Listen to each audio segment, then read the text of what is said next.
Yo naughty parliamentarian Darbari and Jayala. Next up Adiala.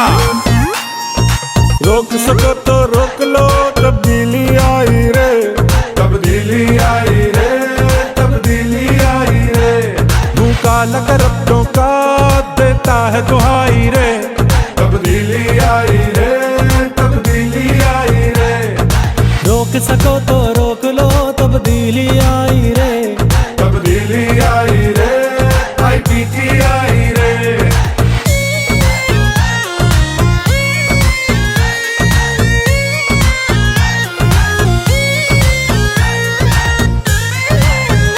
دیکھیے آج یوم تاسیس تھا 28واں عمران خان صاحب کی جو پارٹی تھی وہ آج سے 28 سال پہلے بنی تھی اور اتفاق کی بات ہے کہ حیدرآباد سے میں فاؤنڈر ممبر ہوں اور آج اسی سلسلے میں ایک تقریب رکھی گئی. سب سے پہلے ہم نے خان صاحب کے لیے دعا کی کہ خداوند تعالیٰ ان پہ اسپیشل اپنا کرم کرے اور جو یہاں کی نادیدہ قوتوں نے ان کے ساتھ میں ناروا سلوک کیا ہے اس کو فوراً اس ناانصافی کو اللہ تعالیٰ ہی ہٹا سکتا ہے کیونکہ یہاں کے مقتدر حلقے نہیں چاہتے ہیں کہ عمران خان رہا ہو اور اس کے ساتھ ساتھ دنیا کے وہ طاقتیں جو یہود اور نصارہ ہیں وہ بھی نہیں چاہتی ہیں کہ عمران خان کو رہا کریں. تو میری عدلیہ سے گزارش ہے کہ ابھی 6 ججوں نے بھی استعفے دیے, کہا کہ ہمیں روب دباؤ ہے. تو خدا کے واسطے جو جج ہیں پاکستان کے وہ اپنی سربلندی کے لیے ایسے فیصلے کریں اور لوگوں کے بھی اس کے ساتھ ساتھ خصوصاً عمران خان صاحب کے ساتھ بھی کہ حق پہ مبنی ہو. جج کا کام, چیف جسٹس کا کام یہی ہوتا ہے کہ وہ حق کا ساتھ دے, مگر ہماری عدلیہ پورے دنیا کے اندر 152 نمبر پہ آتی ہے اور اب شاید ایسا لگتا ہے کہ اور بھی آخری باٹم پہ چلی جائے. تو میری گزارش ہے 72 سال سے یہ عدلیہ جو ہے وہ اس ملک کو بربادی کی طرف لے کے گئی ہے.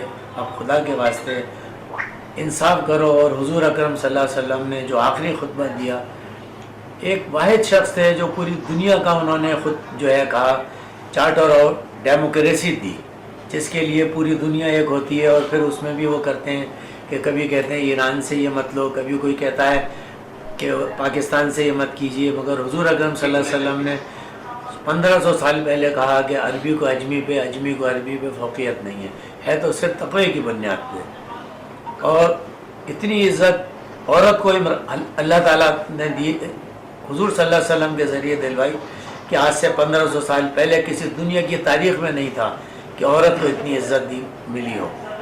یعنی عورتیں اپنے آپ کو اتنا محفوظ سمجھتی تھیں, وہ کہتی تھی کہ ہم دنیا کے کسی بھی خطے میں چلے جائیں اکیلے کوئی انگلی اٹھانے والا نہیں تھا. یہ تھا حضور اکرم صلی اللہ علیہ وسلم کا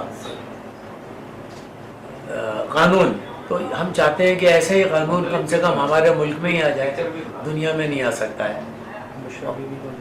اور بشرا بی بی کو دیکھیے, یعنی یہ دیکھیے ستم ظریفی دیکھیے. مریم نواز نے کہا تھا کہ جو میرے خاندان کے ساتھ ہوا, میرے باپ کے ساتھ ہوا, میرے ساتھ ہوا, وہ میں ان کے ساتھ کروں گی. اب آپ یہ دیکھیے کیا ستم ظریفی ہے کہ مقتدر حلقے اس کی بات اس حد تک مان رہے ہیں. لوگ کہتے ہیں بھائی مجھے تو معلوم نہیں کہ وہ ہر کام کے پیسے دیتی ہے اور وہ کرواتی ہے.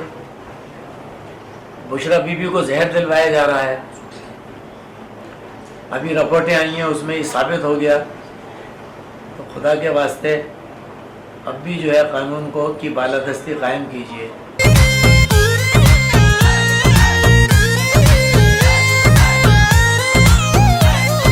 ان کو رلاؤں گا میں, ان کو تکلیف پہنچے گی, میں پہنچاؤں گا تکلیف ان کو. انصاف کا, ایمان کا, روشن پاکستان کا یہ دیکھو پورا